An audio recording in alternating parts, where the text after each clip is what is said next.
My dad lost his parents at the age of 9, and so I never met my grandparents. And this project is going to be exploring how he dealt with that loss, moving to Grimsby, and finding out about his life.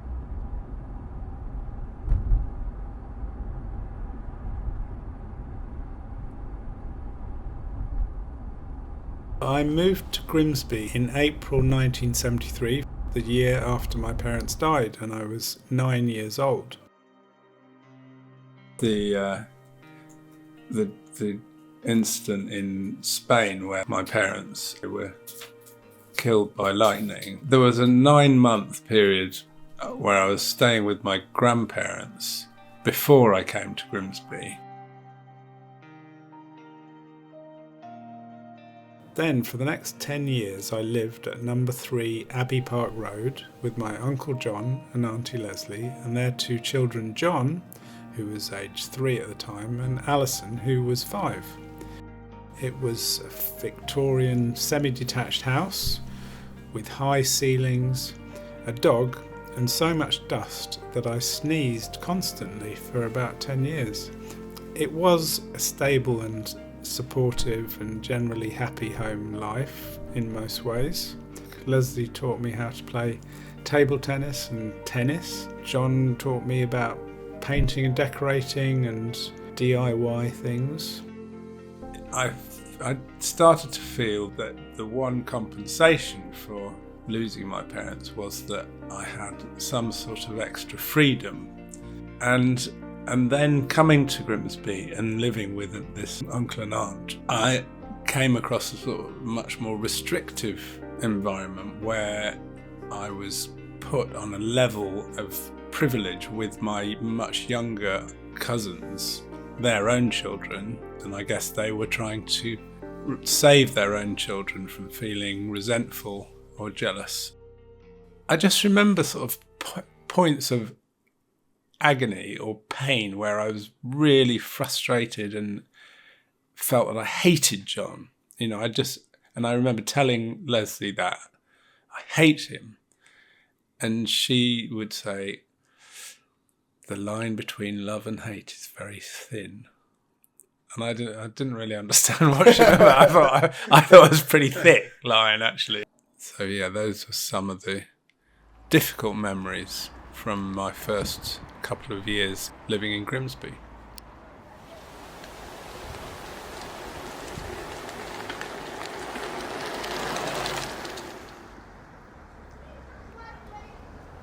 I went to Welham Primary School. This was where I met Steve Roberts and spent some time with him 52 years after I met him. So we're going back 52 years. Thanks, Dave. To when we first met, and you would have invited me over here. I remember coming to your birthday party. But we've had table tennis tournaments in there, Dave. Yeah. Not sure No, I definitely used to play here. Yeah. So none of this was here or that. It was just that. Yeah. But it's still called Clay Field, but it was just that.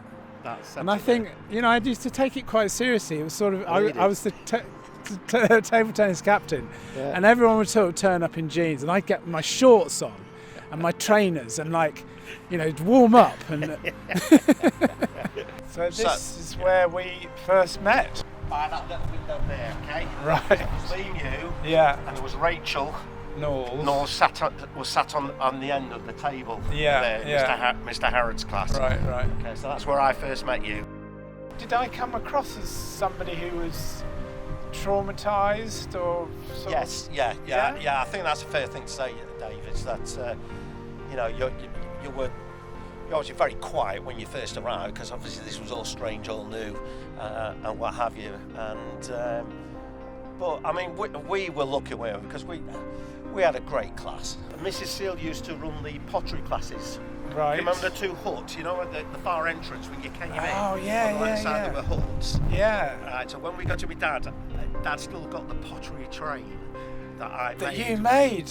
I had one for years. It's only about, it is about 15, 20 years ago, but it got bust. Yeah. But I kept it. Dad's still got it. So this is where me and my brother Peter would come and play football and use trees as the goals. We'd be here all afternoon until it was dark. That was the only thing that would stop us, as it was pitch black. I know when you eventually left to go to boarding school, it was because you weren't happy, were you, with your personal situation? So yeah, I just felt that would give me more. It would solve the problem for them as well as me. And I think it did. I mean, I see it from your uncle's point of view as well. Is that all of a sudden these three boys turned up. And well, where they're going to sleep. How we're going to feed them. I mean, for both sides of you, it must have been so tough. It's very much a sacrifice on their side that I'm very grateful for, and I've said that to them. Even my aunt died last year. Yeah, I know. Yeah, you said. But before the last few years, I've seen them every so often, and there's this whole revision of dynamics of I'm grateful to them. Yeah. They, funnily enough, seem to feel a bit guilty. Yeah, right.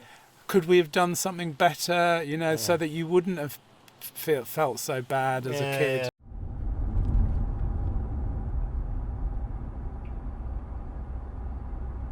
Yeah, I mean, I feel like I've learned a lot so far about my dad and how he dealt with things and his relationship with his aunt and uncle, and that's been really interesting. And now I feel like I kind of want to match that to learn about how Grimsby was back then. I've learned a lot about how my dad dealt with things, and which has been amazing, but I feel like it's time to learn about how was Grimsby and what was it then and what is it now.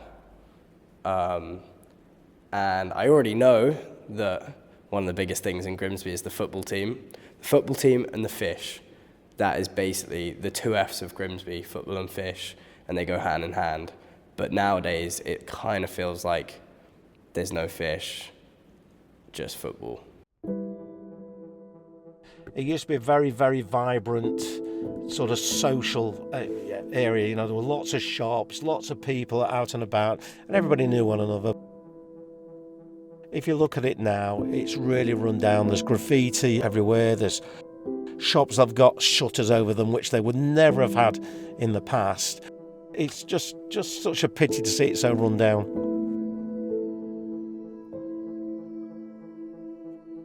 But having said that, 50-odd years ago, there were glue sniffers, laid out outside in the street. So, have the people changed? I don't know. I was born in Grimsby, in the front bedroom of 35 Morton Road in 1936, May the 18th. When you went over the railway line and went onto the fish docks, it was another town. It was a bustling, hustling activity. Everything was massive. We had over 300 trawlers sailing out of Grimsby at the peak. We're the largest fishing port in the world. Now we haven't got any. That started the decline of Grimsby, and we've never recovered. It's in a bad way.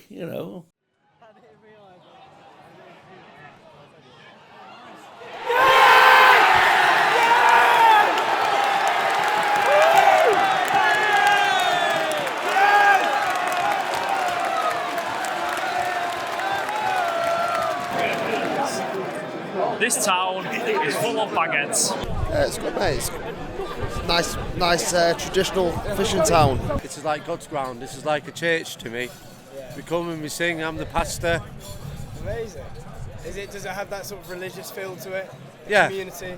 I mean, my dad brought me here. I bring my son here. It's the same vibe. It's the same thing, and we all love it.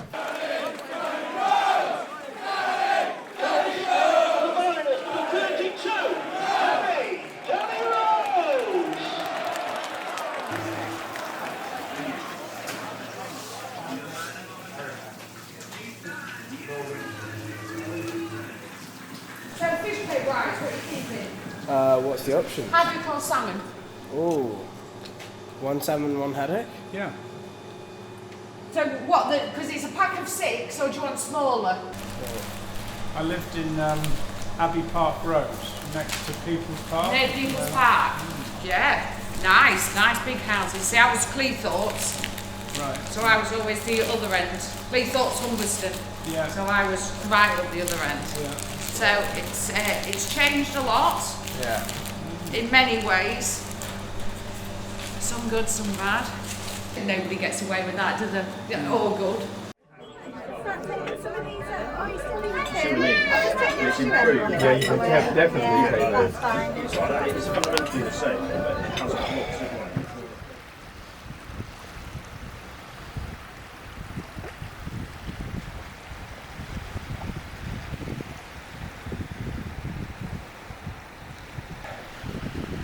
to Yeah, well, before we talked about the start, so I guess it's now helpful to think about the reflection.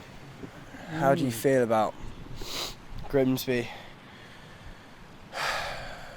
How do you reflect on your time here after visiting everywhere? I'm really pleased that we've come. I thought it was fantastic to see Steve, and that he feels the same way as I do. We feel really positive about our time here, despite all the challenges I had, and we formed a bond of friendship that has lasted more than half a century. And the places that I've been to stir generally really fond memories.